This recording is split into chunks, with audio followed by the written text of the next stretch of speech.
The first bark cut through the howling Montana wind like a knife. Sheriff Ethan Miller glanced at his German Shepherd in the rearview mirror, Scout's ears suddenly alert, body rigid with tension. Snow pelted the windshield of his patrol vehicle as visibility dropped to mere feet.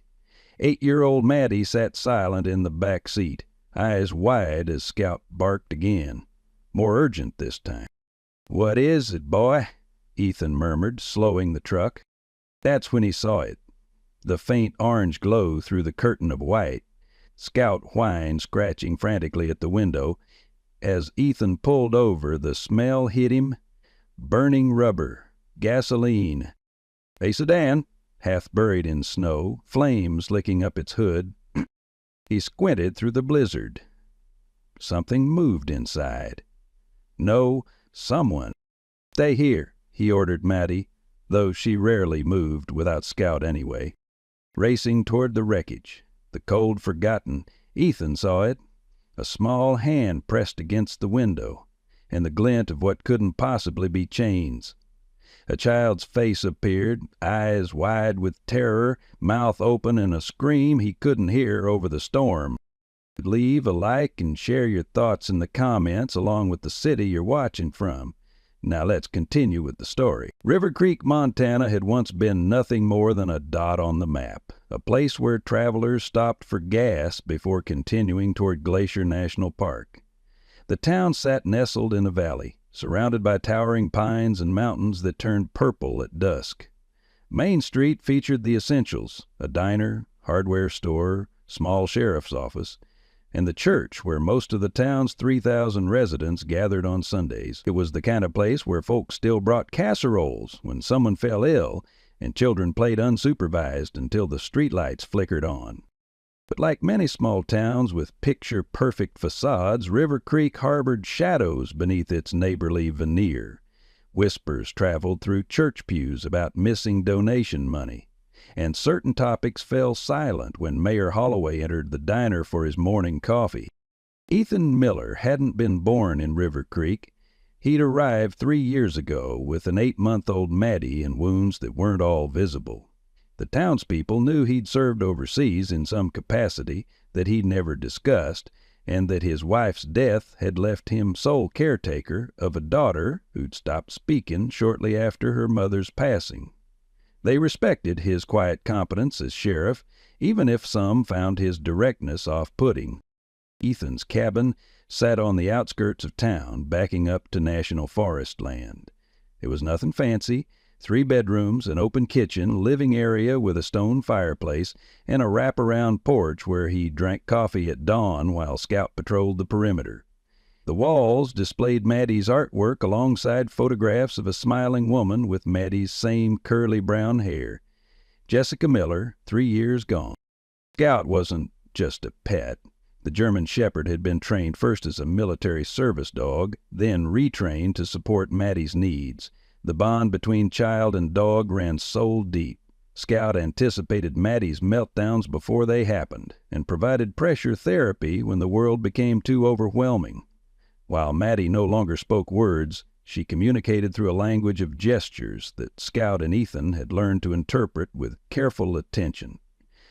Dr. Sarah Thompson had been the one to suggest Scout, the only person besides Deputy Tom Winters who Ethan considered a friend in River Creek. She ran the medical clinic with quiet efficiency and never pushed Maddie to speak during their weekly check-ins. The therapy session had run late. Dr. Willows, Maddie's specialist from the neighboring county, had wanted to discuss new communication techniques, and Ethan had lost track of time.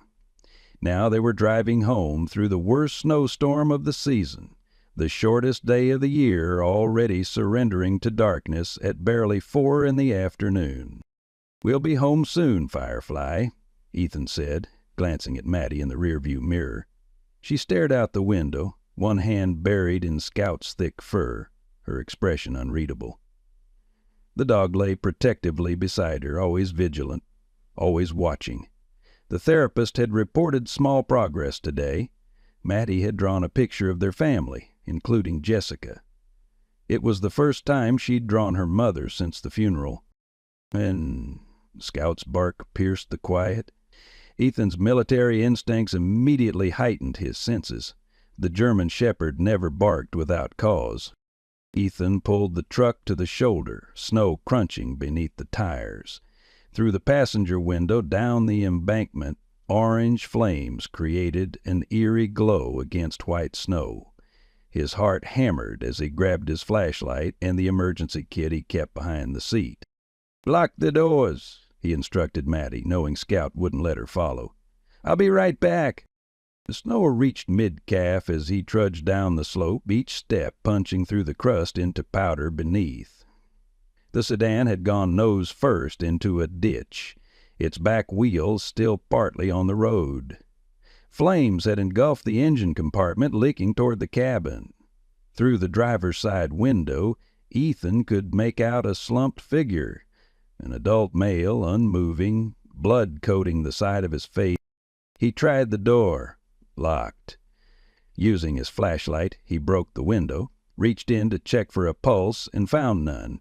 The smell of alcohol was unmistakable. This hadn't just been poor weather conditions. Then he heard a whimper from the back seat. Shining his light through the smoke-filled interior, Ethan's blood ran cold. A small figure huddled on the floor behind the driver's seat. Not just huddled, restrained. Metal glinted in the flashlight beam. Chain links wrapped around delicate wrists, secured to the metal frame beneath the front seat. "I'm Sheriff Miller," he called. "I'm going to get you out." The back door was locked from the inside with child safety locks. The front passenger door was crushed against a tree. Smoke thickened as flames spread across the hood. There wasn't time to call for backup. Ethan smashed the rear window with his flashlight, clearing the glass with his sleeve. The child, a girl he could see now, looked up with enormous eyes, terrified beyond tears. Her clothes were dirty, her hair matted. The chains prevented her from reaching the window. "Cover your face," he shouted as he climbed halfway through the window. The heat was becoming unbearable, the smoke choking. His fingers fumbled with the chains, finding them secured with a padlock, no key in sight. He pulled his service weapon, instructed the girl to turn away, and shot the chain where it connected to the frame. The noise was deafening in the enclosed space. The girl flinched, but didn't scream. Ethan holstered his weapon and pulled her toward him, her body terrifyingly light in his arms. As he backed out through the window, flames reached the dashboard. He cradled her against his chest and ran, snow flying around his boots, lungs burning with exertion and smoke. They were 20 yards away when the gas tank ignited with a thunderous boom, sending a fireball into the night sky. At the truck, Scout barked frantically, and Maddie's pale face pressed against the window. Ethan unlocked the door, placing the girl carefully on the back seat beside his daughter. "It's okay," he told her, though it clearly wasn't. "You're safe now." Under the dome light, he could see her clearly for the first time. 12, maybe 13 years old, with tangled blonde hair and hollow cheeks. Beneath the dirt and terror, she had delicate features that reminded him painfully of Jessica. The chain still dangled from her wrists, raw skin visible beneath the metal. Ethan radioed dispatch. "This is Sheriff Miller. I need an ambulance at mile marker 22 on Highway 91. I've got a juvenile, female, possible kidnapping victim. One adult male DOA at the scene. Vehicle fire. Over."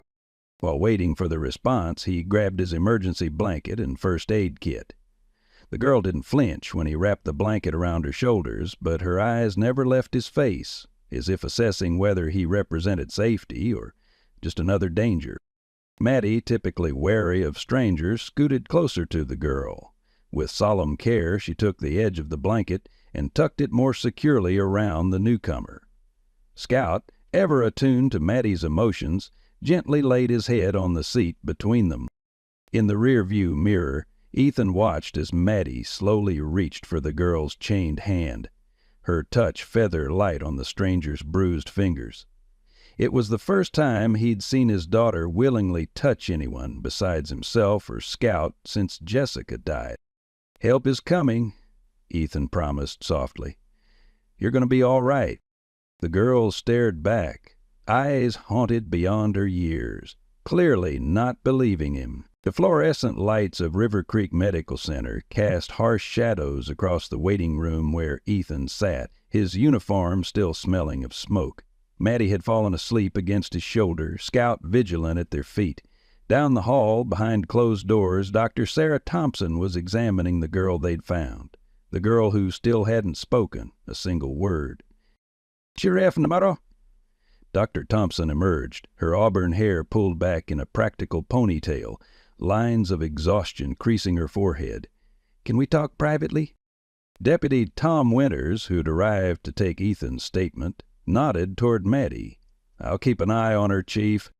Ethan followed Dr. Thompson to a small consultation room, his boots heavy on the linoleum floor. "She's malnourished, dehydrated, and has multiple contusions in various stages of healing," Sarah said without preamble. "The marks on her wrists are consistent with long-term restraint. There are cigarette burns on her lower back."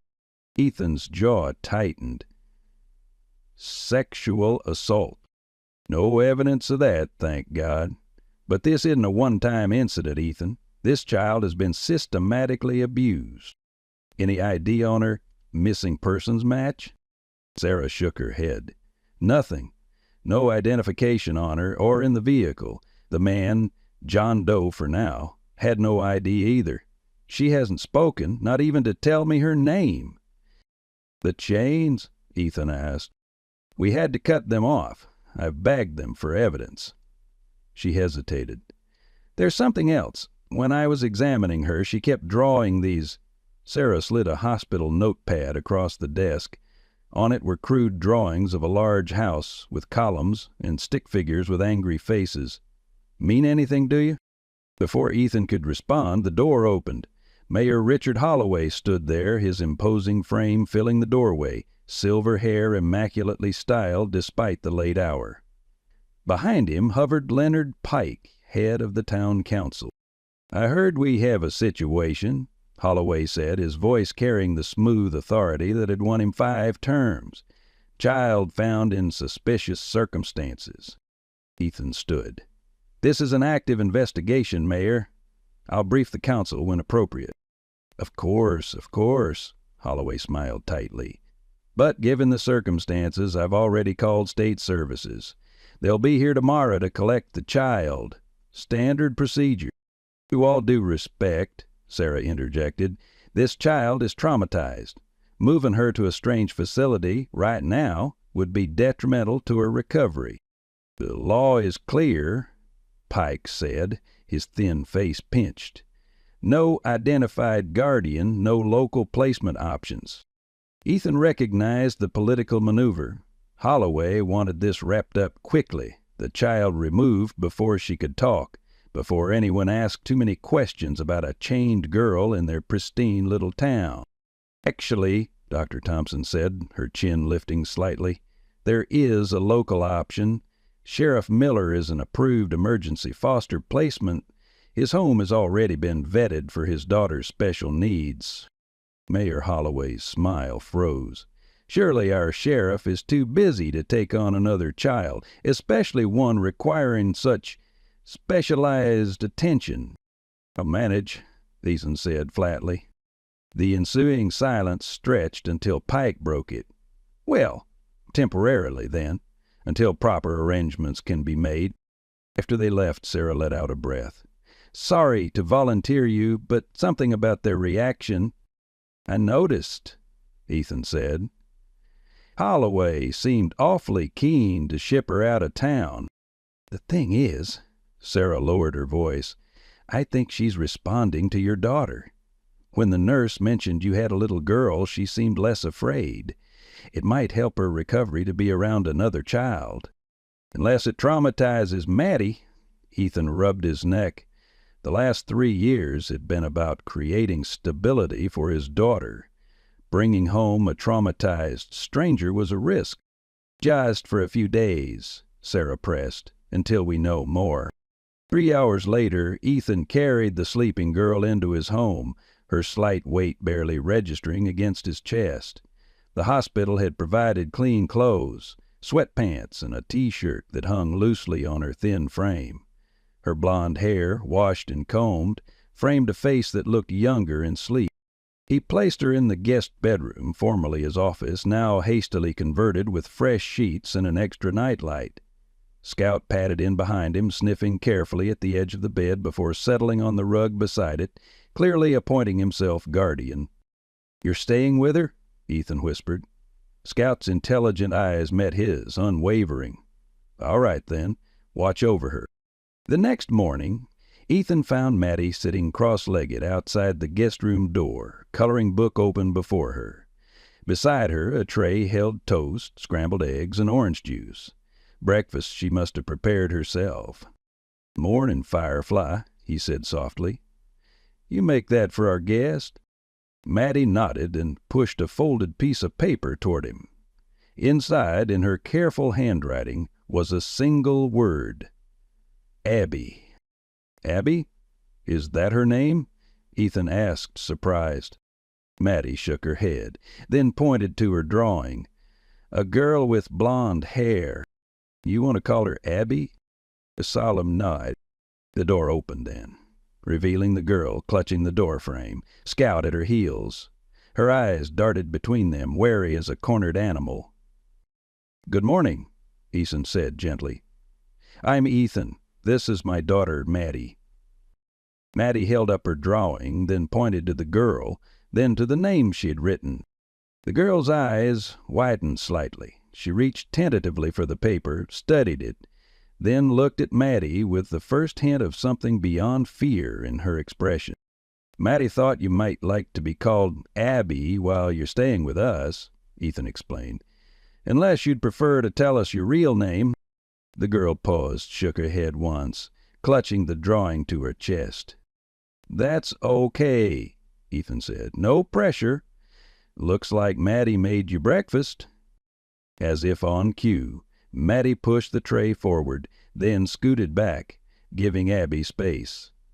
The gesture, so considerate from a child who struggled with social cues, made Ethan's chest tighten with pride. Abby's hand trembled as she reached for a piece of toast. She took a small bite, then another, hunger overcoming caution. Ethan's phone vibrated. A text from Tom. Plates on vehicle reported stolen 3 states over. Driver's prints in system. Petty criminal named Ray Kruger. No apparent connection to any missing children cases. Mayor asking for hourly updates. Looking at Abby cautiously eating the breakfast his silent daughter had prepared, Ethan felt the familiar weight of responsibility settling on his shoulders. Something wasn't right about this situation, and his instincts, the ones that had kept his unit alive in war zones, were screaming a warning. 3 days passed in a delicate dance of cautious acclimation. Ethan had taken emergency leave, citing Maddie's needs, though in truth he couldn't bear the thought of leaving Abby with a stranger. The girl still hadn't spoken, but the terror in her eyes had softened to wariness. She followed Maddie like a shadow, accepting the role Ethan's daughter had assigned her without protest. On their 3rd morning together, Ethan stood at the kitchen window watching the girls in the backyard. Snow blanketed the ground, but the sun had emerged, casting long blue shadows across the white expanse. Maddie was showing Abby how to build a snowman, her mittened hands gesturing animatedly. Scout bounded around them, pushing the snowball with his nose, tail wagging. "Never thought I'd see that," Deputy Tom Winters said, accepting the coffee Ethan handed him. "Maddie, voluntarily playing with another kid?" "I know." Ethan couldn't keep the wonder from his voice. "It's like Abby's silence makes Maddie comfortable. No pressure to talk back." Tom sipped his coffee, steam fogging his glasses. "Any word from the girl? Name? Where she's from?" "Nothing. Sarah says it could be trauma-induced mutism, or simply fear." Ethan turned away from the window. "What have you got?" Tom pulled a folder from his jacket. Autopsy report on our John Doe, Ray Kruger. Cause of death was the crash, but he was flying high on methamphetamines. Career criminal, mostly drug offenses in Nebraska and Wyoming. Connection to child trafficking? Nothing concrete. But here's where it gets interesting. Tom flipped a page. $10,000 in cash in the spare tire well. And this. He produced an evidence bag containing a crumpled receipt. Found it in his boot. It's for a wire transfer to an account in the Caymans dated last week. $50,000. Ethan studied the paper. Payment for delivery? That's my guess. But the weird part, the account holder, Pristine Futures LLC. Rings a bell? Ethan frowned. Should it? Looked familiar, so I did some digging. Pristine Futures is listed as a major donor to Mayor Holloway's last campaign. They're registered as an adoption facilitation service. A chill that had nothing to do with the winter air crept up Ethan's spine. You thinking what I'm thinking, but might be connected to whatever was happening to that little girl. Yeah, crossed my mind. Tom's voice lowered. There's more. Got a call from James County Sheriff's Office. Apparently they picked up a woman 2 days ago, strung out, hysterical, claiming her boyfriend was supposed to meet her with the package, but never showed. Said they were getting paid to transport a kid to a distribution center in Idaho. Jesus! Ethan ran a hand over his face. Did she give a description? Blonde girl around 12. Tom met his gaze. Sound familiar? Outside, Abby had stopped building the snowman. She stood stock still, staring at the tree line beyond the yard, her body tense as a wire. Scout noticed, moving to her side. Ears alert. Something's wrong, Ethan said, setting down his mug. Before he could move, a sleek black SUV pulled into his driveway. The door opened, revealing a tall man in an expensive overcoat, a woman in a fur-trimmed jacket beside him. Expecting company? Tom asked. No. Ethan stepped onto the porch as the couple approached. Can I help you? The man extended a hand. William Preston, this is my wife Eleanor. We understand you found our daughter. Ethan didn't take the offered hand. Your daughter, Abigail, the woman said, her voice breaking. Abigail Preston. We've been looking everywhere for her. Outside, Abby had backed against the shed, Scout positioning himself between her and the visitors. Maddie stood frozen, her eyes darting between Abby and the strangers. Come inside, Ethan said. We should talk. In the kitchen, Eleanor Preston produced photographs. A smiling blonde girl standing between the couple in front of a large colonial home. Another of the girl on horseback. A school portrait. She ran away 3 weeks ago, William explained. We've been frantic. When we heard about the girl found near River Creek. Mind if I ask why she ran? Tom interrupted. William's jaw tightened. Abigail has some emotional problems. She was adopted at 6, had a difficult early childhood. We've had her in therapy, but sometimes she gets these ideas, becomes defiant. What kind of ideas? Ethan pressed. Eleanor dabbed at her eyes with a monogrammed handkerchief. She accused us of terrible things, said we weren't her real parents, that we'd stolen her. It was heartbreaking. Ethan studied the photos. The resemblance was there, certainly, but something felt off. The girl in the pictures smiled, but her eyes held a flatness, an emptiness he recognized from soldiers who'd been in battle too long. The man she was found with, William continued, we believe he may have groomed her online, convinced her to run away. When we heard what happened, Mr. Preston, Ethan said carefully, the girl we found was chained inside that vehicle, physically restrained. The Prestons exchanged a look. Maybe this man kidnapped her after she ran away, Eleanor suggested. took advantage of a vulnerable child. And the old injuries, the cigarette burns, the signs of prolonged malnutrition. William Preston's face hardened. Are you accusing us of something, Sheriff? Because I assure you, we are very prominent in our community. I'm on the board of First National Bank. Eleanor chairs 3 charitable foundations. I'm just trying to understand the situation, Ethan said evenly. The girl hasn't spoken since we found her. She's clearly terrified. Of course she is, Eleanor said. She's been through a traumatic experience. That's why we need to get her home. Back to her doctors, her support system.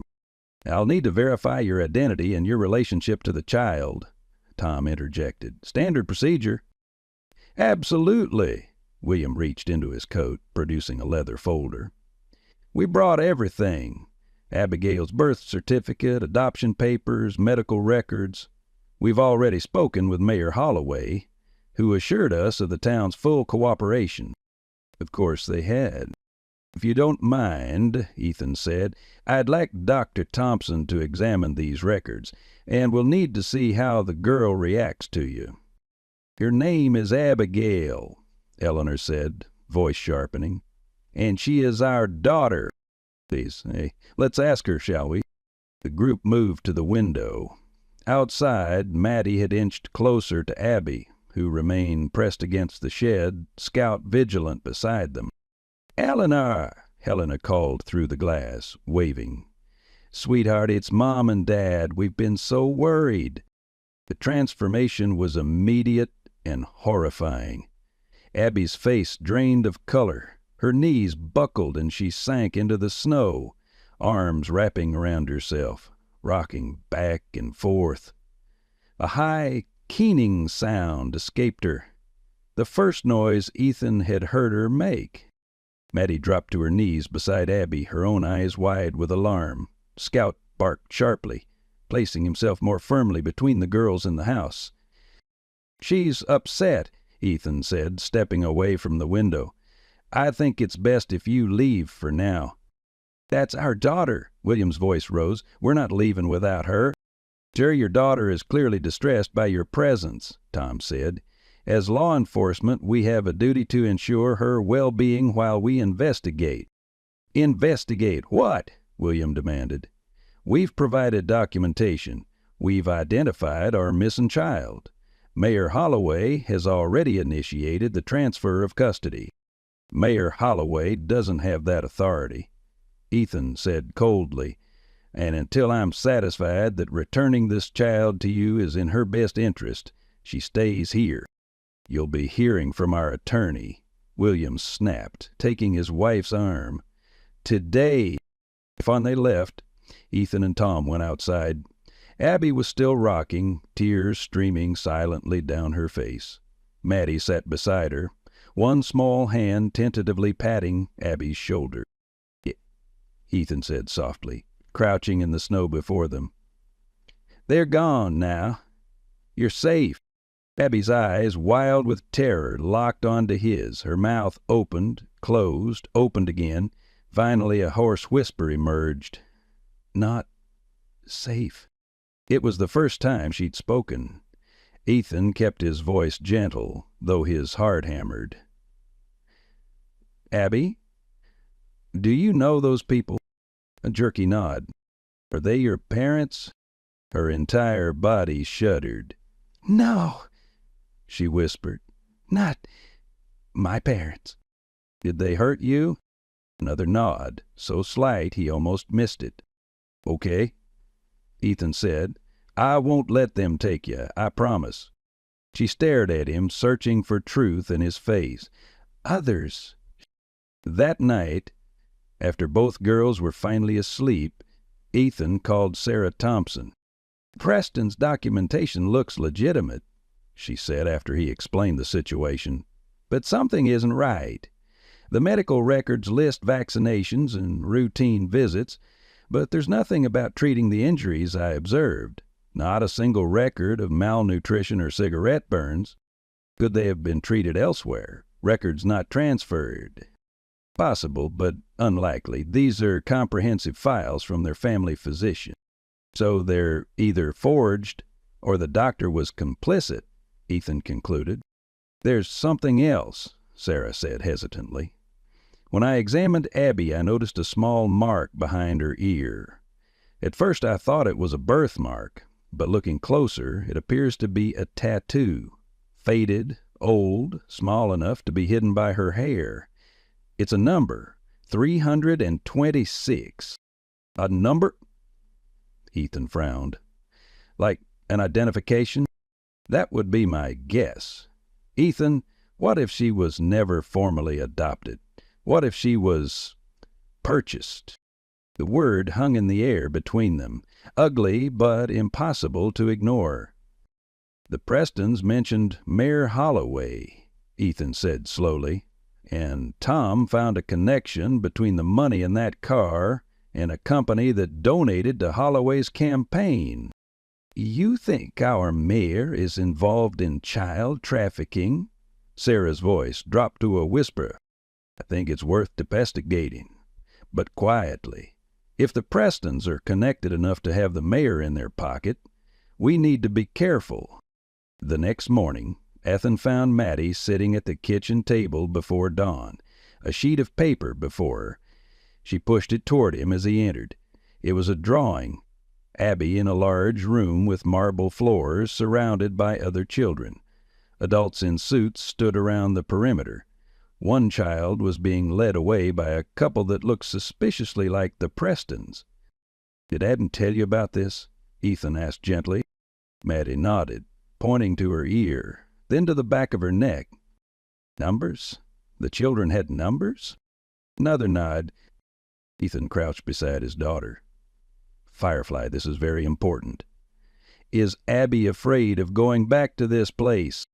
Mattie's eyes filled with tears. She nodded vigorously, then drew a quick sketch of a house with a fence around it, adding stick figures outside. She pointed to one, then to herself, then to Ethan. You want her to stay with us? Mattie grabbed his hand, squeezing it with surprising strength, her eyes pleading. I'll do my best, he promised. Now, can you stay with Abby for a bit? I need to make some calls. His first call was to the FBI field office in Helena. Agent Diana Carter listened to his concerns, promised to look into the Prestons and Pristine Futures, but warned it would take time to build a case. In the meantime, she said, your priority is the child's safety.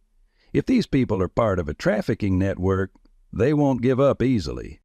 His second call was to Judge Martha Blackburn, an old-school jurist known for her fierce protection of children's rights. She agreed to issue an emergency temporary guardianship order, keeping Abby in Ethan's care until a proper investigation could be completed. But Ethan, she warned, if these people have influence, they'll fight this. Be prepared. He was hanging up when Scout began barking urgently from upstairs. Ethan took the stairs 2 at a time, finding Abby huddled in the corner of the bathroom, trembling violently. Hey, it's okay, he soothed, keeping his distance. What happened? Dream, she whispered. Bad dream. Her eyes darted to the window. They're coming. They always come. No one's taking you anywhere, Ethan assured her. I've spoken to a judge. You can stay here for now. She looked at him, hope warring with disbelief on her small face. You don't understand, she said, her voice stronger than before. They're powerful. They buy people. They bought me. The blunt statement hit Ethan like a physical blow. Bought you? Abby wrapped her arms around her knees. From the house. The marble house. Kids go in, kids come out with new parents, but not real parents. She swallowed hard. They pay a lot of money. More if you're pretty. More if you're American. The Prestons bought you, Ethan said, the pieces falling into place. From this marble house? She nodded. 3 years ago, I was 9. There were papers, but they weren't real. They said my name was Abigail, said I had to forget my real name. Do you remember your real name? Ethan asked gently. A tear slid down her cheek. Hannah Miller. The coincidence of the last name wasn't lost on Ethan, but he focused on keeping his voice calm. And your real parents, do you remember them? Mom worked at a diner. Dad fixed cars. Her voice dropped. They said Mom and Dad were dead in an accident, but I don't know if that's true. And the Prestons, they hurt you? Abby. Hannah looked down. Not always. At first they were nice, but I wouldn't call them Mom and Dad. Wouldn't forget. That made them mad. She pulled up her sleeve, revealing a lattice of thin scars. Mr. Preston said he paid good money for me, said I should be grateful. The other children in your drawing, Ethan continued, there were others at the Marble House? Hannah nodded. Lots, some babies, some older. They had numbers, too. She touched the spot behind her ear. Mine's 326. The Marble House, do you know where it is? A big city. It was cold. We drove a long time to get to the Prestons' house. Chicago, maybe, Ethan murmured. Or Minneapolis. They'll find me, Hannah whispered. They always find the ones who run. Not this time, Ethan said firmly. This time we're going to find them first. Later that day, a plain envelope was slipped under Ethan's front door. Inside was a single sheet of paper with a typed message. Return what isn't yours. Beneath the words was a photograph of Jessica's grave, the headstone desecrated with red paint. Ethan's blood ran cold. He locked the doors, checked the windows, and called Tom. I'm sending a patrol to watch your place, his deputy said after Ethan described the threat. And Ethan, I did some digging into your wife's accident. The brake lines were cut. The world seemed to tilt beneath Ethan's feet. What are you saying? I'm saying maybe Jessica's death wasn't an accident, and maybe it's connected to what's happening now. That night, Ethan sat at his desk, old case files spread before him, Jessica's accident report, newspaper clippings, insurance documents. 3 years ago, his wife had been driving home from her job at the county records office when her car went off Lookout Road, slamming into a tree. She'd died instantly. The investigation ruled it a tragic accident, brake failure on a rainy night. But Jessica had called him that afternoon, excited about something she'd discovered at work. It doesn't make sense, she'd said. These adoption records, the dates don't match, and the money trails. Ethan, I think something illegal is happening. She'd promised to explain when she got home, but she never arrived. Ethan had been too consumed by grief, too focused on Maddie's sudden silence to pursue Jessica's concerns. Now, he wondered if his wife had stumbled onto the same trafficking network that had ensnared Hannah. A soft sound made him look up. Hannah stood in the doorway, Scout beside her. Can't sleep, she murmured. Me neither, Ethan admitted. Hot chocolate? In the kitchen. As Hannah cupped her mug with both hands, she spoke without prompting. You're going to send me away, aren't you, when it gets too dangerous? No, Ethan said firmly. I made you a promise. But they threaten your family. She nodded toward the note on the counter. Because of me. Hannah, look at me. Ethan waited until her eyes met his. What's happening isn't your fault. None of it. Not what the Prestons did, not this threat. You're a child who needs help, and that's what you're going to get. Why? She asked, the simple question heavy with confusion. Why would you risk your family for me? Ethan thought of Jessica, of her passionate belief in justice, of how she'd have moved heaven and earth to help this child. Because it's the right thing to do, he said simply. And because Maddie needs you too. Hannah's brow furrowed. She doesn't talk. No, she doesn't. Not since her mom died. but she draws what she can't say. And she made me understand that you belong here, with us, for as long as you need." Hannah stared into her mug. "I used to talk all the time, before. My real mom said I never stopped asking questions." A ghost of a smile touched her lips. "Drove her crazy sometimes." But Maddie was the same, Ethan said, always curious, always chattering. As if summoned by her name, Maddie padded into the kitchen, rubbing her eyes sleepily. She climbed onto the chair beside Hannah, leaning her head against the older girl's shoulder. "Want some hot chocolate, Firefly?" Ethan asked. Maddie nodded, then reached for Hannah's hand, giving it a quick squeeze.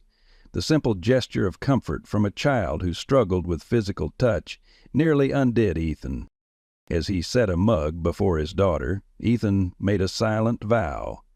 He would protect these girls, both of them, with everything he had. And he would find the people who had hurt Hannah, who might have killed Jessica. No matter what it took, no matter who was involved, he would bring the entire network down. Because somewhere out there, other children waited in marble halls, bearing numbers instead of names, waiting for someone to remember that they were not commodities to be bought and sold, but children worthy of love and safety.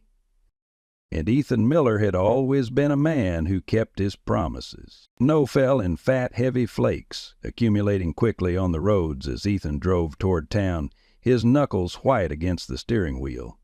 The municipal building loomed ahead, its stone facade gray against the whiter landscape. Mayor Holloway would be in his office this morning. He always started Thursdays with constituent meetings. "You sure about this?" Tom asked from the passenger seat. "Going direct might spook 'em." "I'm done tiptoeing," Ethan replied. "Hannah's been with us a week. The Preston's lawyer has filed 3 motions, and I've received 2 more threatening notes. Someone slashed Scout's dog bed while we were at Sarah's office yesterday. They're escalating." After dropping the girls at Dr. Thompson's clinic, the only place Ethan trusted outside his own home, he and Tom had driven straight to confront the mayor.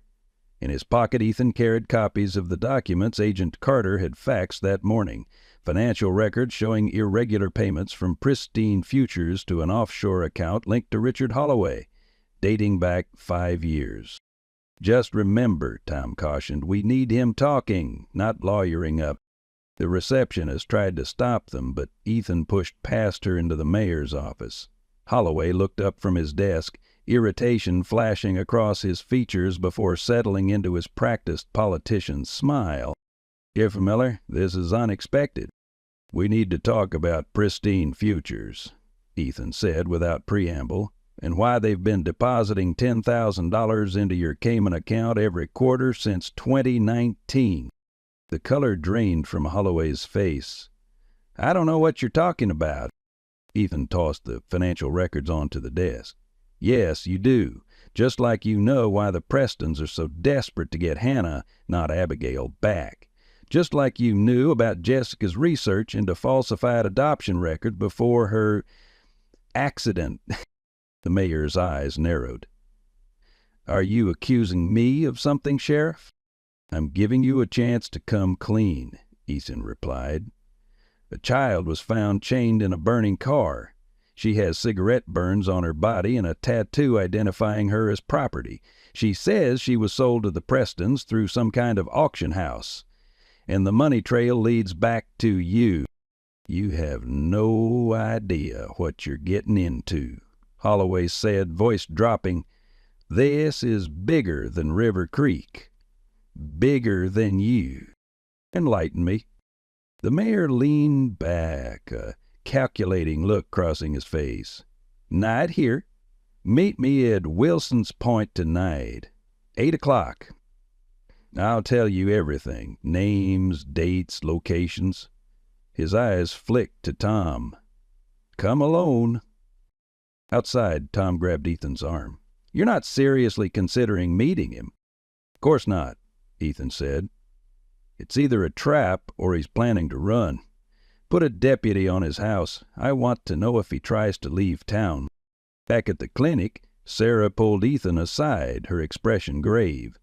Hannah had a panic attack while you were gone. She saw a black SUV drive by twice. The Prestons. I didn't see the driver, but Ethan. Sarah hesitated.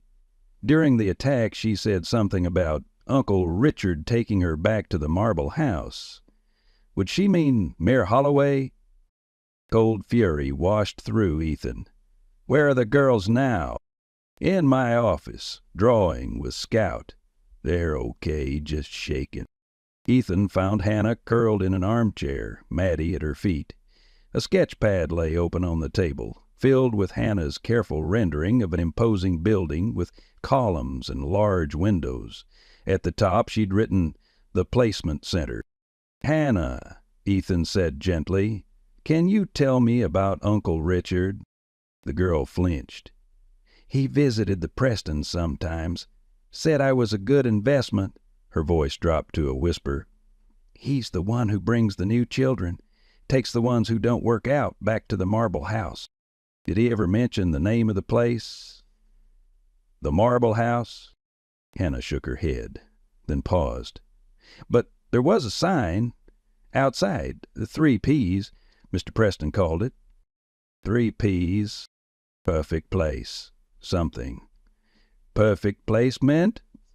Perfect placement program? Ethan suggested, thinking of pristine futures. Hannah's eyes widened. "Yes."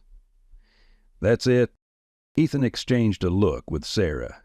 "Good job remembering that," he told Hannah. "That helps a lot." "Are we going home now?"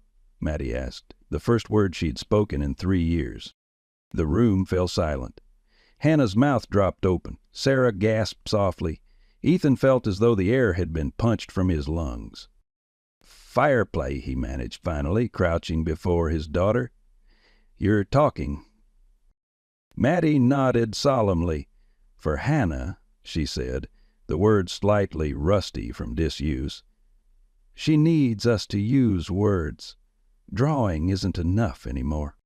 Tears blurred Ethan's vision as he gathered Maddie into his arms. She stiffened briefly, then relaxed against him, small arms encircling his neck. "Yes," he said, voice thick with emotion. "We're going home now." But home wasn't safe anymore. As they pulled into the driveway, Ethan immediately noticed the front door standing ajar. Scout growled from the back seat. "Stay in the car," he instructed, drawing his weapon. "Lock the doors." Tom emerged from the house as Ethan approached, face grim. "They tossed the place. Your files are gone. Everything on Jessica's accident, the photos of Hannah's injuries, all of it." Inside, the destruction was methodical rather than random. Drawers emptied, filing cabinets ransacked, Ethan's computer missing.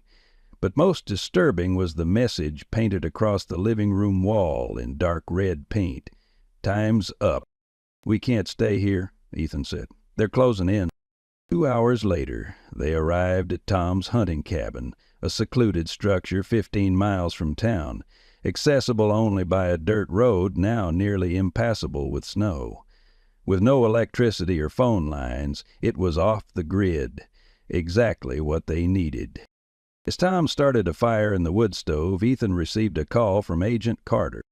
"We've got movement," she said without preamble. "Mayor Holloway booked a private flight from Helena to Chicago departing tonight, and the Prestons checked out of their hotel an hour ago." "They're running," Ethan said, "or regrouping.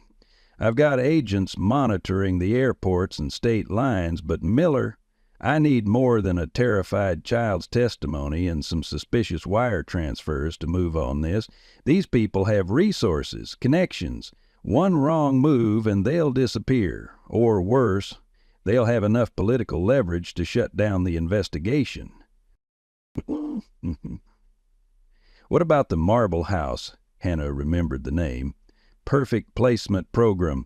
Anything on that?" "Checking now." Keyboard clicks came through the line.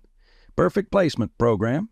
Registered as a subsidiary of Pristine Futures. operating out of a converted mansion in Lake Forest outside Chicago. Officially a transitional housing facility for children awaiting adoption. That's it, Ethan said. That's the auction house. Had to convince us some people it'll be effective. I'll get a surveillance team in place, but Miller, do not engage. We need to build this case properly. After hanging up, Ethan sat heavily on the cabin's worn sofa.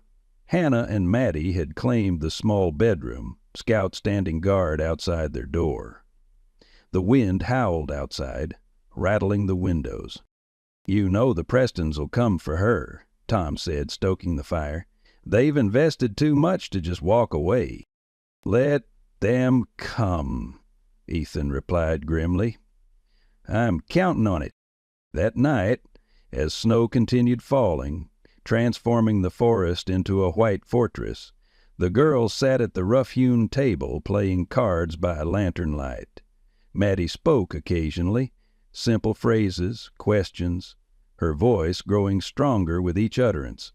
Hannah responded with increasing animation, her laughter startling in its brightness. "Sheriff," she called, laying down a card, "can we do the stars tonight?" Ethan smiled. He'd taught the girls his and Maddie's nightly ritual, naming something good that had happened, then adding a star to their collection. They'd brought the paper constellation from home, taping it to the cabin wall. "Of course." He sat with them, producing the gold star stickers from his pocket. "Who wants to go first?" "Me," Maddie said, taking a sticker. She placed it carefully on the paper. "My star is for talking again. It feels good."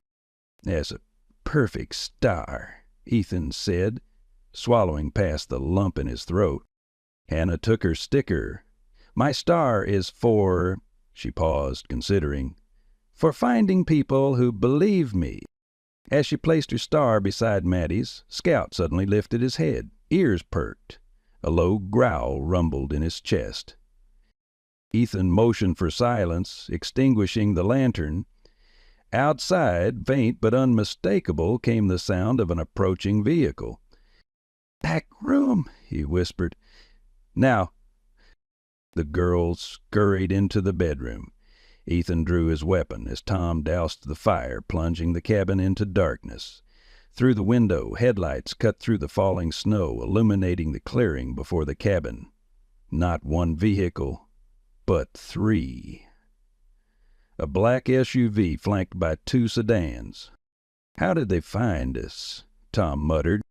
Ethan's mind raced. The clinic had been the last place they'd been seen. Had someone followed them?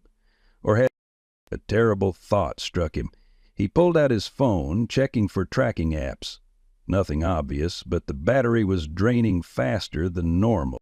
"My phone," he said. "They must have hacked it while we were at the house."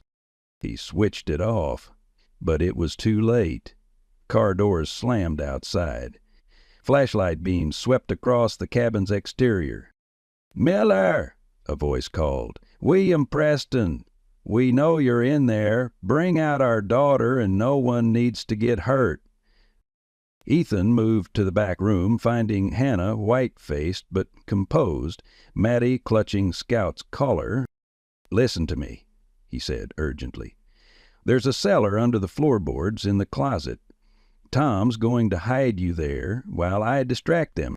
"No," Hannah said fiercely. "They'll kill you. That's what they do to people who interfere." "I'll be fine," Ethan assured her, though he knew the odds. "Maddie, take care of Scout. Keep him quiet." As Tom helped the girls into the hidden cellar, Ethan positioned himself by the front window. Through the glass he counted 6 men, the Prestons, Mayor Holloway, and 3 others wearing heavy coats that couldn't quite conceal shoulder holsters. "Last chance, Miller," Preston called. "Send out the girl, or we're coming in." Ethan raised his voice. "The FBI knows everything. They're watching the perfect placement program right now. It's over, Preston." A stunned silence followed his words. Then Holloway stepped forward. "He's bluffing," the mayor said. "The feds don't have anything solid." If they did, they'd be here. I sent them everything, Ethan countered. Jessica's research, Hannah's testimony, financial records. They're moving on the Chicago location as we speak. One of the armed men approached Preston, speaking urgently. Preston's face contorted with rage. He grabbed a shotgun from the SUV, leveling it at the cabin. "You've ruined everything," he roared, firing. Glass shattered as the round tore through the window. Ethan dropped to the floor as a second blast splintered the door. "They're coming in," Tom warned, rejoining him. "We're outgunned." "Back door," Ethan directed. "Draw them away from the cabin. I'll circle around." They slipped out the rear entrance as boot steps thumped onto the front porch. The storm provided cover, the heavy snow muffling their movements as they separated. Tom headed for the tree line, deliberately making noise. The strategy worked. 3 of the men pursued him, leaving Preston Holloway and 1 guard to enter the cabin. Ethan circled back, approaching from the blind side. Through the window he saw Preston tearing the place apart, throwing furniture, ripping up floorboards in the main room. "She's not here," the mayor said. "They must have moved her already." "Check the bedroom again," Preston snapped. "She's here somewhere. I can feel it." The guard moved toward the back room, gun drawn. Ethan had seconds to act. He kicked in the front door, weapon raised. "Police, drop your weapons." Preston whirled, firing wildly. Wood splintered beside Ethan's head. He dove for cover behind the overturned table, returning fire. The guard emerged from the bedroom, catching Ethan in a crossfire. Pain exploded in Ethan's shoulder as a bullet found its mark. He gasped, grip faltering on his weapon. Through blurring vision, he saw Mayor Holloway backing toward the door. "Finish him," Preston ordered the guard. "Then find the girl." The guard approached, weapon aimed at Ethan's head. Time seemed to slow. Ethan thought of Maddie, of her voice finally returned, of Hannah and her desperate courage. He thought of Jessica, who might have died for uncovering this very network. He couldn't fail them now. With his remaining strength, Ethan lunged, tackling the guard's legs. They crashed to the floor, wrestling for the gun. Preston's footsteps pounded across the room, the shotgun swinging toward them. A ferocious bark tore through the air as Scout burst from the bedroom, launching himself at Preston. The man screamed as powerful jaws clamped onto his arm, the shotgun discharging harmlessly into the ceiling. In the confusion, Ethan wrested the guard's gun away, striking him unconscious with the butt of the weapon. He turned to find Preston on the ground, Scout standing over him, hackles raised, teeth bared. "Call up your dog," Preston gasped. "He's not my dog," Ethan said coldly. "He makes his own decisions." Outside, sirens wailed in the distance, growing louder. Holloway had vanished into the storm, but there would be time to find him later. A small voice called from the bedroom, "Scout, here!" The German shepherd gave Preston one final warning growl before trotting back to Maddie, who stood in the doorway. Behind her, Hannah emerged from the closet, eyes wide with fear and hope. "Is it over?" she asked. Ethan pressed a hand to his bleeding shoulder. "Almost," he promised. "Almost over." As state police vehicles surrounded the cabin, Ethan sat on the porch steps, a blanket draped over his shoulders, watching paramedics load Preston into an ambulance. Tom had returned with reinforcements after outrunning his pursuers, and FBI agents were already combing the scene. Agent Carter approached, snow dusting her dark hair. "We got Holloway trying to steal a snowmobile 3 miles south," she said. "And based on what we found on Preston's phone, we've got enough for warrants on the Chicago location." She crouched to meet his eyes. "You took one hell of a risk, Miller." "Had to, huh?" Ethan said simply. "For the girls." Inside the cabin, visible through the broken window, Maddie and Hannah sat together on the sofa, Scout stretched protectively across their feet. As Ethan watched, Hannah picked up a gold star sticker from the floor, one that had survived the destruction. She placed it gently on the wall beside them, saying something that made Maddie smile. "Your daughter's talking again," Agent Carter observed. "Yes," Ethan said, fresh gratitude washing through him despite his injury. "Yes, she is." The snow was falling more gently now, the storm beginning to pass. Dawn would break soon, bringing a new day and the beginning of justice. There would be trials and testimonies, healing and hardship yet to come. But in this moment, watching the girls who had taught each other to be brave, Ethan felt something he hadn't experienced since Jessica died.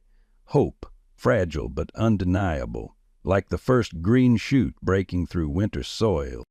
The fight wasn't over, but they had survived the night, and sometimes that was victory enough. The hospital room was quiet except for the steady beep of monitors and the occasional squeak of rubber-soled shoes in the hallway. Ethan lay propped against pillows, his left shoulder heavily bandaged, an IV dripping antibiotics into his arm. The bullet had torn through muscle but missed major arteries. A lucky break, the surgeon had called it.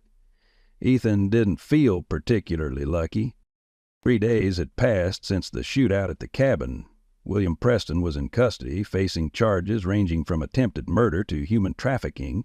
Richard Holloway had been arrested trying to board a private plane in Helena. The third gunman had turned state's evidence, detailing a network that spanned multiple states and reached into the highest levels of several communities. But Eleanor Preston had vanished, along with 2 of her associates. Ethan stared at the ceiling tiles, counting them again. 48 in total. He'd been doing this for hours, trying to quiet his racing thoughts. Hannah and Maddie were safe, staying with Sarah Thompson under police protection. Tom checked in regularly, keeping him updated on the investigation. Agent Carter had called that morning to report they'd executed a search warrant on the Chicago mansion. They'd found records, photographs, even a ledger detailing inventory and sales. But no children. The house had been emptied recently and hurriedly based on the evidence left behind. A soft knock interrupted his counting. Tom entered, carrying a cardboard cup of coffee that smelled infinitely better than the hospital brew. "You look terrible," his deputy said by way of greeting. "Thanks." Ethan attempted to sit up straighter, wincing as pain lanced through his shoulder. "Any word on Eleanor Preston?" Tom's expression darkened. "Nothing solid. She's got resources we're only beginning to understand. Carter thinks she might have fled the country. And the other children, the ones from the Marble House? They're working on it. The records they seized indicate at least 30 minors were processed through that facility in the past year alone. FBI's cross-referencing with missing persons reports, but many of these kids—" Tom hesitated. "Many were never reported missing. They came from situations where no one was looking for them." Ethan closed his eyes briefly, the weight of it settling in his chest alongside the physical pain. "What about Hannah? Any progress finding her real family?" "That's actually why I'm here." Tom pulled a folder from inside his jacket. "They found a match. Hannah Miller, reported missing from Billings 5 years ago.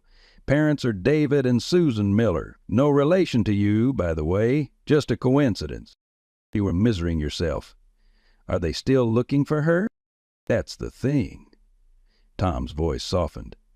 "David Miller died 3 years ago. Heart attack. Susan Miller was killed in a car accident last year." The news hit Ethan like a physical blow. After everything Hannah had endured, to learn that her real parents were gone. No other family?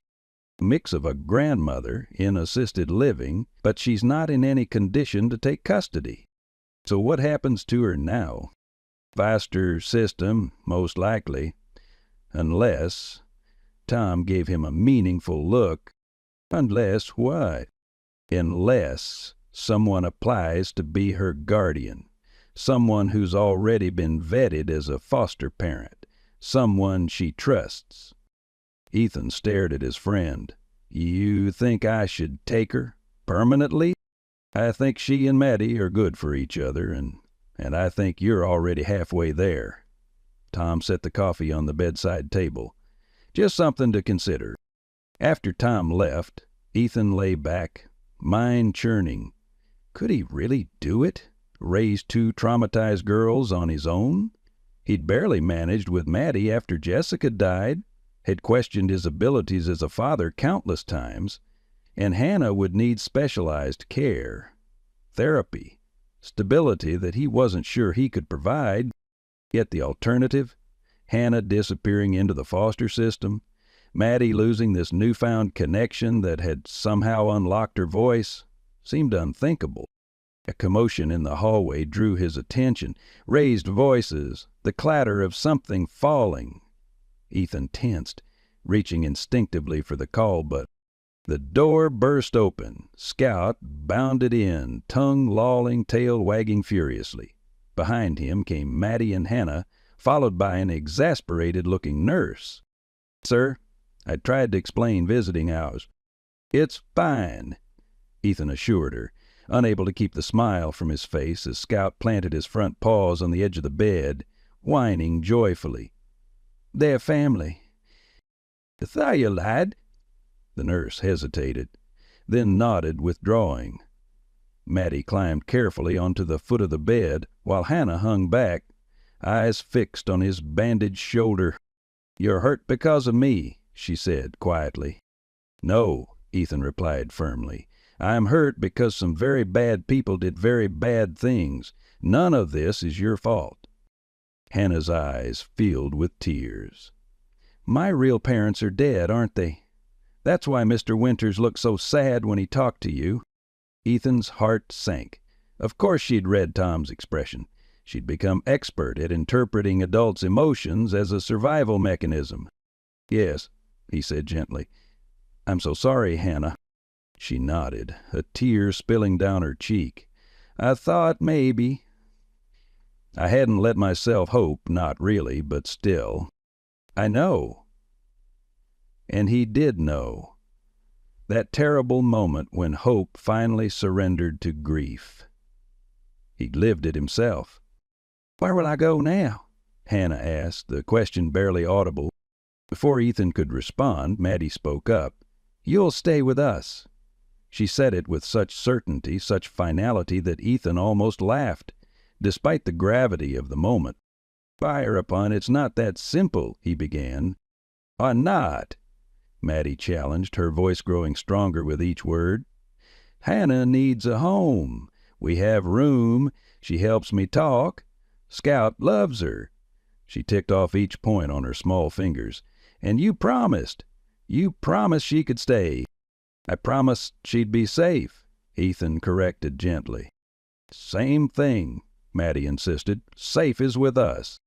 Hannah watched this exchange with wide eyes, hope and fear battling across her features. "Could I?" she whispered. "Could I really stay with you?" Ethan looked at these two children who had already endured so much. His silent daughter now advocating fiercely, and this broken girl who had somehow found the courage to trust again. How could he possibly separate them now? "We'd need to talk to a lot of people," he said carefully. "Social workers, judges. It wouldn't happen right away." "But you'd try," Hannah pressed. "You'd really try to keep me?" "Yes," Ethan said, the decision crystallizing in that moment. "Yes, I'll try." The smile that broke across Hannah's face was like sunrise after the longest night. Later, after the girls had been ushered out by Sarah, who had been waiting in the hallway, Ethan drifted in and out of uneasy sleep. In his dreams he saw Jessica, her face worried as she flipped through files in the county records office. "The dates don't match," she kept saying. "The money trails."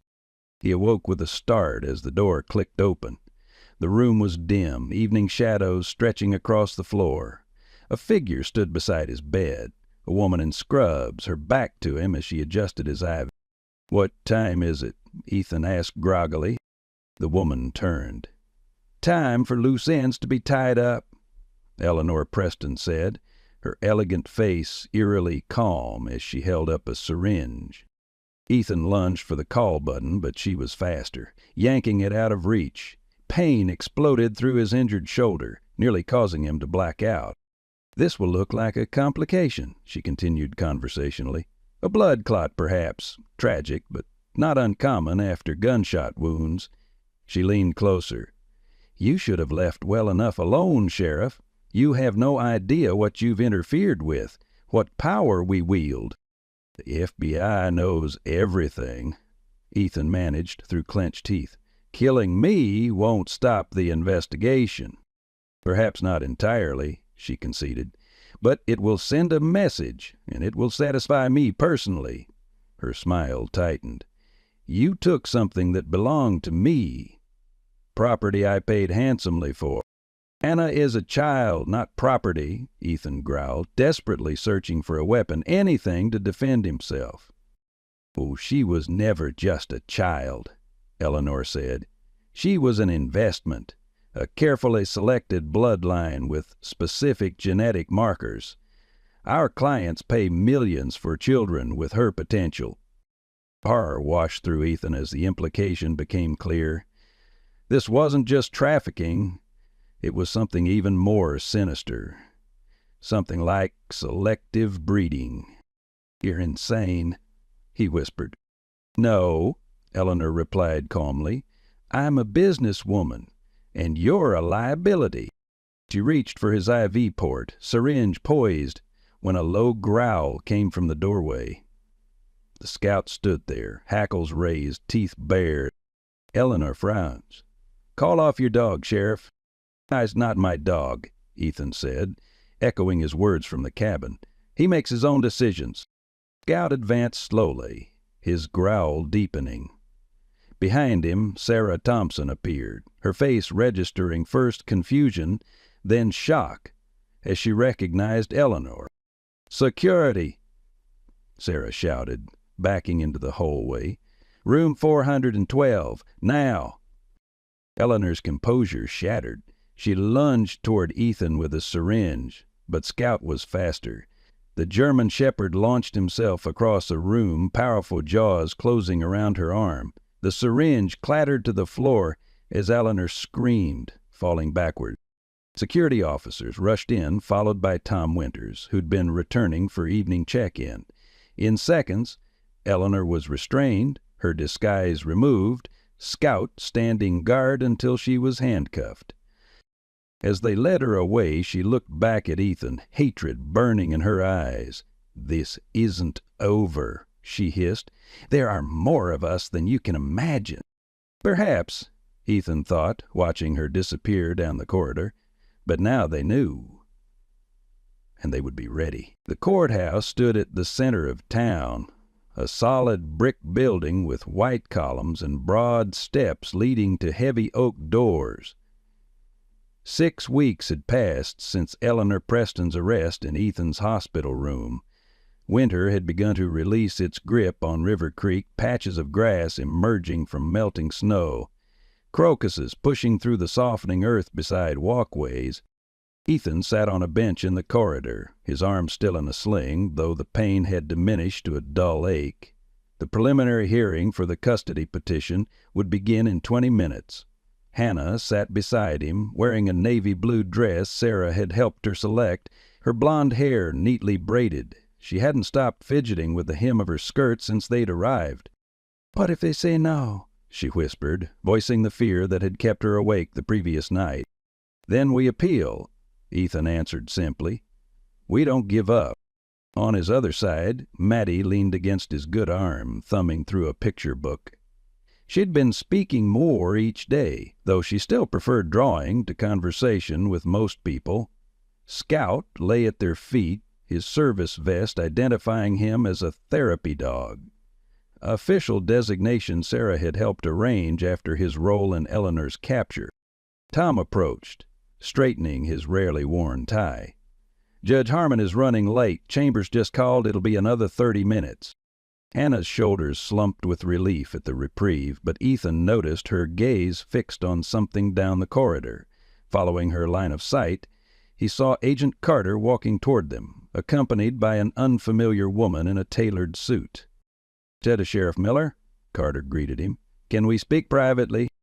Ethan hesitated, glancing at Hannah, who had gone very still. "It's okay," Tom said. "I'll stay with the girls." In a small conference room, Agent Carter introduced her companion.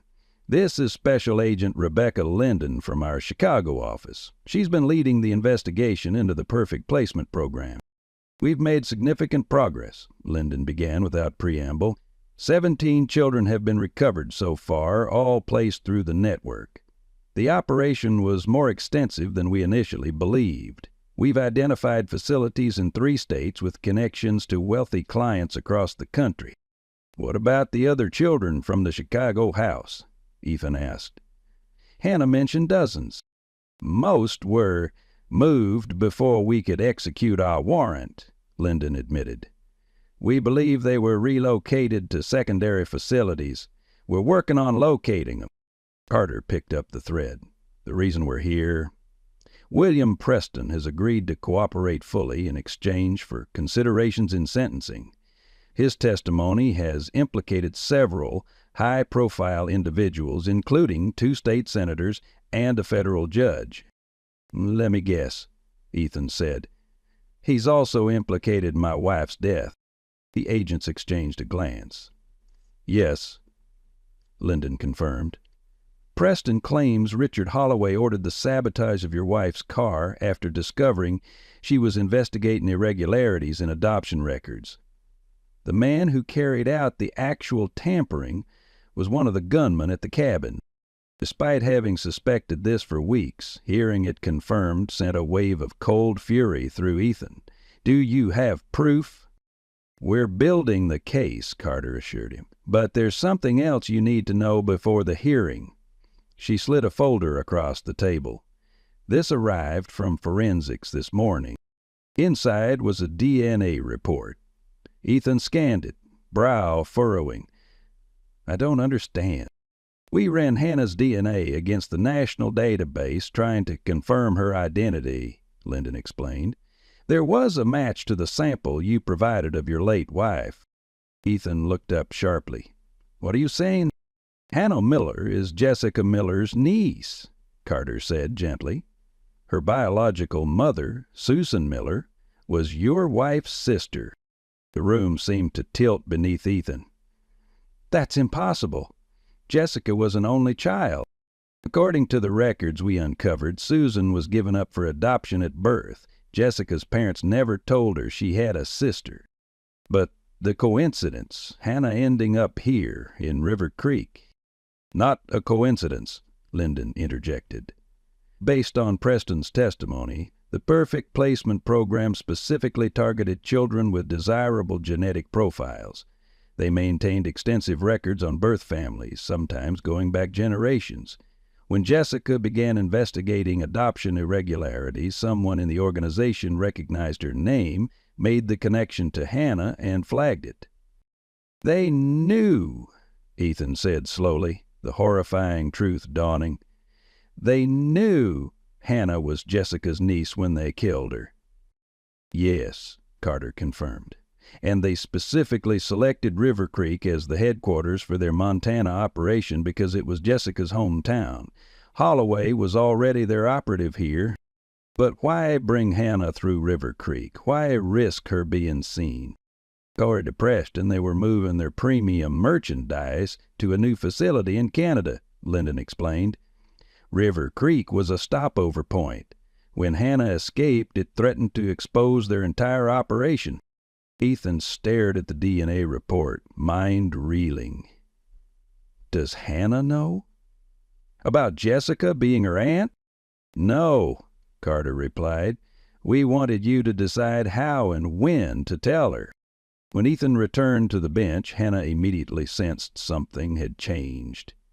Her eyes searched his face, worry creasing her forehead. "What's wrong?" she asked. "Did they find something bad about me?" Ethan sat beside her, choosing his words carefully. "No, nothing bad, but they did find something surprising. something that might help explain why you were brought through River Creek."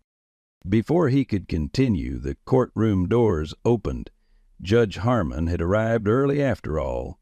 Tom caught Ethan's eye, nodding toward the entrance where Eleanor Preston's attorney stood conferring with a stern-faced woman from Child Protective Services. "We need to go in," Tom said quietly. "Whatever it is, it'll have to wait." Inside the courtroom, Ethan led the girls to their designated table.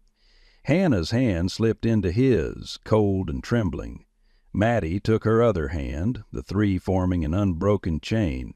Scout settled at their feet, alert but calm. Judge Martha Harmon, a formidable woman in her 60s with steel grog hair cut in a practical bob, surveyed the room. "This is a closed preliminary hearing regarding petition case number 4780B, the guardianship application for minor child Hannah Miller. Is petitioner present?" "Yes, Your Honor," Ethan's attorney responded. "Sheriff Ethan Miller is present and prepared, and the representatives from Child Protective Services." The stern-faced woman rose. "Present, Your Honor. Margaret Dawson, Director of Regional Placement." Judge Harmon nodded. "I'll hear opening statement, then we'll proceed with the presentation of evidence regarding suitability and best interests." As the proceedings began, Ethan found himself only half listening to the legal arguments. His mind kept returning to the revelation about Jessica and Hannah. Blood relatives, connected by a bond neither had known existed. Had some instinct, some whisper of shared DNA contributed to his immediate protectiveness toward Hannah, to Maddie's unusual acceptance of the older girl? The CPS representative was speaking now, her tone professionally dispassionate. "We acknowledge Sheriff Miller's service to the community and his role in rescuing the minor child. We have serious concerns about placement stability. As a single father with a special needs child and an active law enforcement career, adding another traumatized child to the household seems inadvisable. Furthermore, given the ongoing criminal investigation in which both Sheriff Miller and the minor are witnesses, we recommend neutral placement to avoid any appearance of witness coaching or contamination." Hannah's grip tightened painfully on Ethan's hand. He squeezed back gently, trying to reassure her.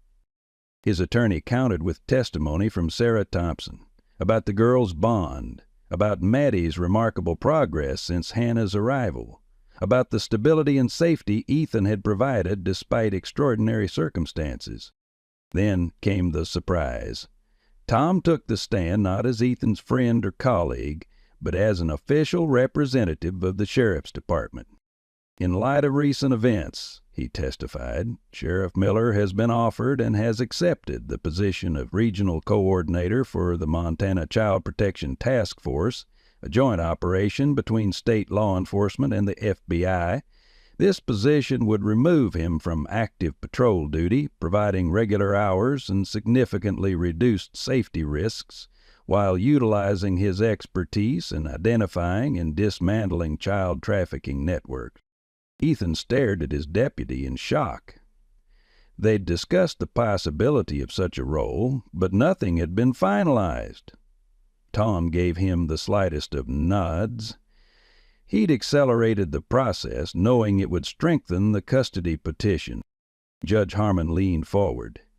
"And Sheriff Miller has accepted this position?" "The paperwork was finalized yesterday," Tom confirmed. "The appointment begins next month." As the hearing continued, Agent Carter was called to testify about the investigation, carefully avoiding any mention of the DNA connection. The CPS representative cross-examined each witness, her questions pointed, but increasingly less confident. Finally, Judge Harmon addressed Hannah directly. "Young lady, the court would like to hear from you. I understand this is difficult, but your preferences matter in this proceeding." Hannah stood, her small figure somehow dignified despite her obvious fear. "I want to stay with Sheriff Miller and Maddie," she said, her voice steadier than Ethan had expected. "They saved me, not just from the car or from the Prestons, but from being afraid all the time." She took a deep breath. For a long time, I didn't think I'd ever have a real family again, but now I know what that feels like. Please don't take it away." The courtroom fell silent. Even the CPS representative seemed moved. Judge Harmon studied Hannah thoughtfully, then turned to Ethan. "Sheriff Miller, are you fully aware of the challenges involved in raising this child? The trauma, the ongoing legal proceedings, the special needs she will have?" "Yes, Your Honor," Ethan answered. "I am. And you are prepared to commit to this responsibility long term? This is not a temporary arrangement we're discussing." "I understand, Your Honor." Ethan's voice was firm. "Hannah belongs with us. We're already a family." Judge Harmon nodded slowly. "I'm prepared to make a preliminary ruling.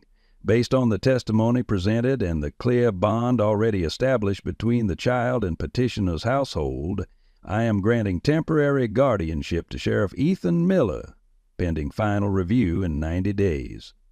She fixed Ethan with a stern look. "I expect regular reports from the child's therapist and from CPS home visits during this period. Is that understood?" "Yes, Your Honor. Thank you."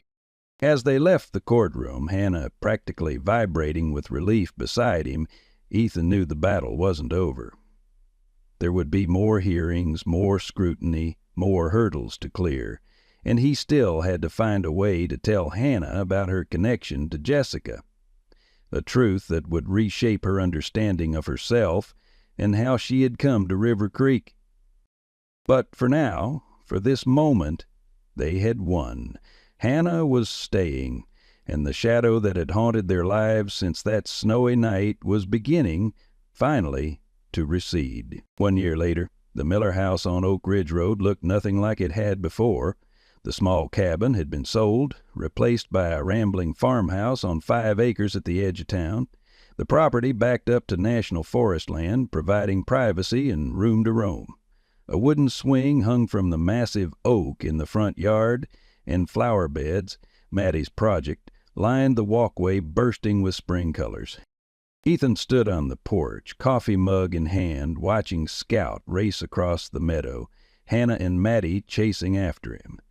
The girls' laughter floated back to him on the morning breeze. At 9 and 13, they were still working through their traumas, still had nightmares and setbacks, but those moments came less frequently now, overshadowed by increasingly longer stretches of simple childhood joy. Today marked the anniversary of the judge's final ruling granting Ethan permanent guardianship of Hannah. It had been a long journey to reach that moment. Countless interviews, home visits, psychological evaluations, court appearances. The investigation into the perfect placement program had complicated matters, with defense attorneys suggesting Hannah's testimony might be influenced by her placement with Ethan. But in the end, the evidence of the trafficking ring had been too overwhelming, the bond between Hannah and the Millers too strong to sever. William Preston had received 30 years in federal prison, Richard Holloway 25.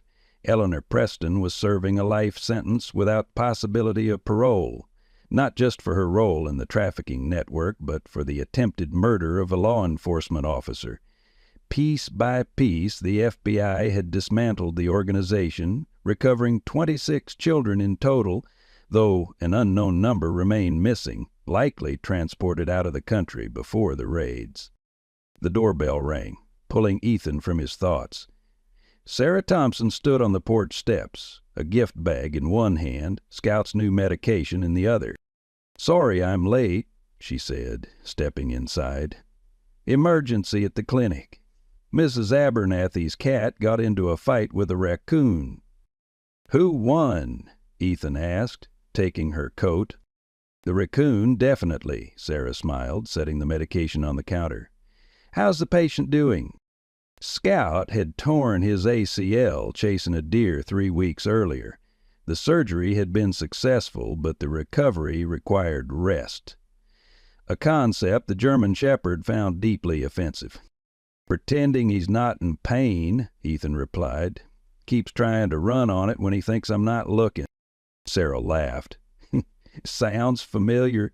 Some law enforcement types I know have the same From the living room came the sound of another arrival, Tom's truck pulling into the driveway, followed by the excited voices of the girls welcoming him and his wife Rebecca. They'd been married 6 months earlier, a quiet ceremony by the lake with Maddie as flower girl and Hannah as junior bridesmaid. The house gradually filled with guests. Agent Carter, now a close friend, Judge Harmon, who had become a surrogate grandmother to the girls, several deputies and their families, neighbors who had embraced the unconventional Miller family without question. The occasion wasn't just Hannah's guardianship anniversary, it was also a housewarming, a celebration of new beginnings. As conversations flowed around him, Ethan found himself standing before the mantelpiece, gazing at the photographs arranged there. Jessica smiled from the central frame, her eyes bright with a future she'd never see. Beside her photo sat a newer one, Hannah's biological parents, Susan and David Miller, their faces kind and open, so similar to Jessica's it was astonishing no one had noticed the connection sooner. Telling Hannah about her relation to Jessica had been one of the most difficult conversations of Ethan's life. Her initial shock had given way to a complex mixture of grief and wonder, grief for the aunt she'd never know, wonder at the cosmic coincidence that had brought her to Jessica's husband and daughter.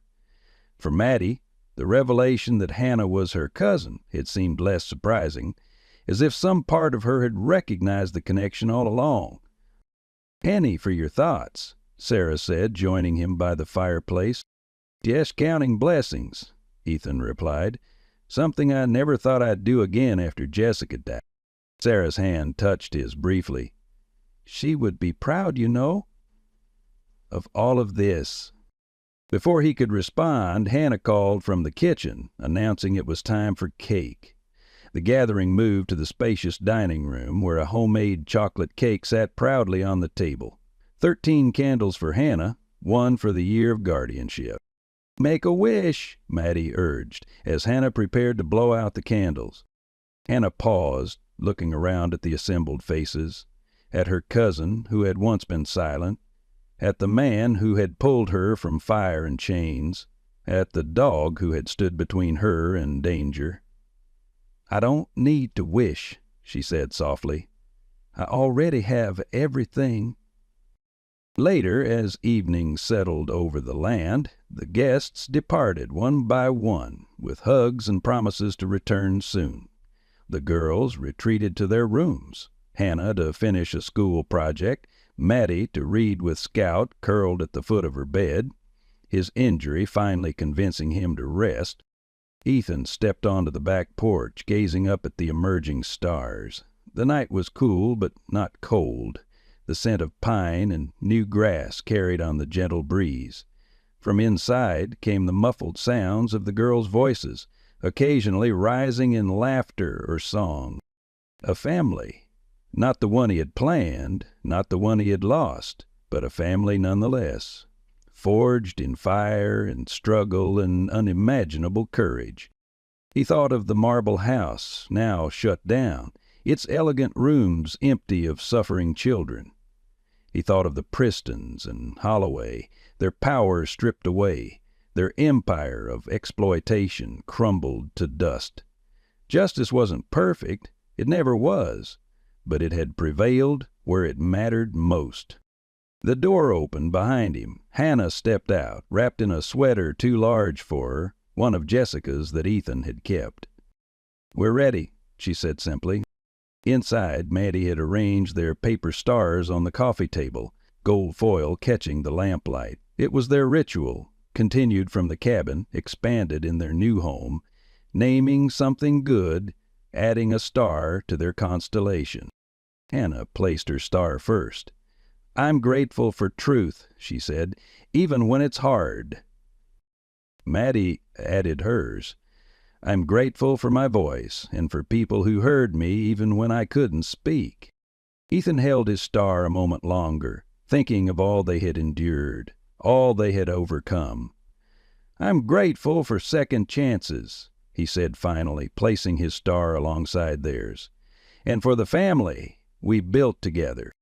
As they sat in comfortable silence, stars glimmering on the table before them, Ethan knew with certainty that while the past could not be changed, the future was theirs to shape, one day, one star at a time. In the quiet moments of life, we often reflect on what truly matters. Ethan Miller's journey reminds us that family isn't always what we plan, but what we build through courage and commitment. Like Ethan, many of us have faced unimaginable loss, wondering if happiness would ever return. His story speaks to anyone who has stood at the crossroads of grief and hope, unsure which path to take. The bond between Hannah and Maddie shows us that healing often comes through helping others heal, that our broken pieces can fit together to create something stronger than before. For those who've raised children, biological, adopted, or those who simply needed someone to believe in them, you know the power of being that safe harbor in a storm. Scout's unwavering loyalty reminds us that sometimes the most profound love comes without words. As we age and look back on our lives, it's not our accomplishments that warm our hearts, but the lives we've touched, the souls we've sheltered. Like Ethan's nightly ritual of naming something good, perhaps we too can find stars in our darkest skies, small moments of gratitude that, when connected, illuminate our way forward and remind us we're never too old for second chances. I hope you enjoyed today's story. Subscribe to the channel so you don't miss more stories like this. Leave a like and comment below what you thought of the story. See you in the next video.